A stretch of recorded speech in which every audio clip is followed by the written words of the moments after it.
বর্তমানে মানুষের ফ্যাটের মধ্যে অন্যতম সবথেকে বড় সমস্যা বেলি ফ্যাট। 100টা মানুষের মধ্যে প্রায় 70% লোক বেলি ফ্যাটের দ্বারা খুবই বিতস্ত এবং জর্জরিত। বেলি ফ্যাট হচ্ছে আমাদের পেটের পার্শ্বে যে ফ্যাটের আস্তরণ থাকে, সেটি হচ্ছে বেলি ফ্যাট। সাধারণত মহিলাদের ক্ষেত্রে তাদের কোমরের সাইজ যদি 35-এর বেশি হয় এবং পুরুষদের কোমরের সাইজ যদি 40-এর বেশি হয়, তাহলে পসিবিলিটি থাকে যে তারা টাইপ 2 ডায়াবেটিসের আক্রান্ত এবং খুব তাড়াতাড়ি হার্ট ডিজিজও তাদের আসতে পারে। তো এই বেলি ফ্যাটের জন্য 4S ফ্যাক্টর দায়ী। 4S ফ্যাক্টরের মধ্যে ফার্স্ট এস অর্থাৎ স্ট্রেস। আমাদের বর্তমান যুগে বিভিন্ন কারণে প্রচুর পরিমাণে স্ট্রেসের সৃষ্টি হচ্ছে। স্ট্রেস সৃষ্টি হলে শরীর থেকে কর্টিজল নামক এক প্রকার হরমোন নিঃসরিত হয়। এই হরমোন ফ্যাটকে কাটতে বাধা দেয়, অর্থাৎ ফ্যাটকে মেল্ট করতে বাধা দেয়। নাম্বার 2 হচ্ছে সুগার। প্রসেসড সুগার আমরা যদি ইনটেক করি আমাদের শরীরে, তাহলে আমাদের ফ্যাটের পার্সেন্টেজ অনেকটা পরিমাণ বেড়ে যেতে পারে। 3 নম্বর হচ্ছে সিটিং। আমাদের এই ব্যস্ততম লাইফে আমরা ম্যাক্সিমাম সময়টাই বসে কাজ করি। এর ফলে আমাদের খাবারের মধ্যে দিয়ে আসা ক্যালোরি আমরা বার্ন করতে অক্ষম হচ্ছি। ক্যালোরি জমে জমে আমাদের শরীরে ফ্যাটের সৃষ্টি করছে। নাম্বার 4S হচ্ছে স্লিপ। প্রত্যেকটা মানুষের নির্দিষ্ট পরিমাণ ঘুম দরকার। সাধারণত আমাদের 6 থেকে 7 ঘন্টা ঘুম অত্যন্ত জরুরি।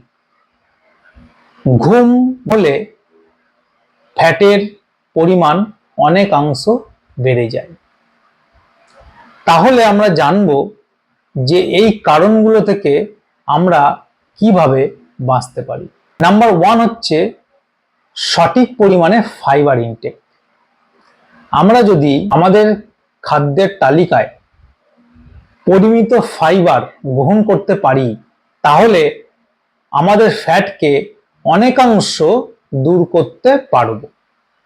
একটি জার্নালে দেখা যাচ্ছে কোনো মানুষ যদি সারাদিনে 10 গ্রাম ফাইবার ইনটেক করে, তাহলে তার শরীর থেকে 4% ফ্যাট রিডিউস হয়। প্রত্যেক মানুষের মধ্যে ফিমেলদের ক্ষেত্রে মিনিমাম 25 গ্রাম ফাইবার এবং পুরুষদের ক্ষেত্রে মিনিমাম 30 গ্রাম ফাইবার অত্যন্ত প্রয়োজন। নাম্বার 2, সঠিক পরিমাণে প্রোটিন ইনটেক। প্রোটিন আমাদের শরীরে প্রচুর কাজ করে। বিশেষ করে ফ্যাটকে আটকাতে প্রোটিনের বিশেষ ভূমিকা আছে।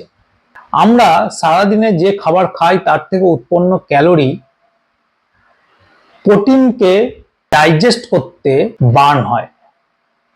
আসলে প্রোটিন চট করে ডাইজেস্ট হয় না, তাকে ডাইজেস্ট করতে হলে প্রচুর ক্যালোরি খরচ করতে হয়। তখন সঠিক মানে আমরা যদি প্রোটিন ইনটেক করি, তাহলে প্রচুর পরিমাণে ক্যালোরি বার্ন করতে পারবো, ফলে এক্সেস ক্যালোরি আমাদের শরীরে ফ্যাটে কনভার্ট হবে না। এই জন্য প্রোটিনকে TF বলা হয়, অর্থাৎ thermic effective food. Number 3, trans fat এবং প্রসেসড ফুড ইনটেক।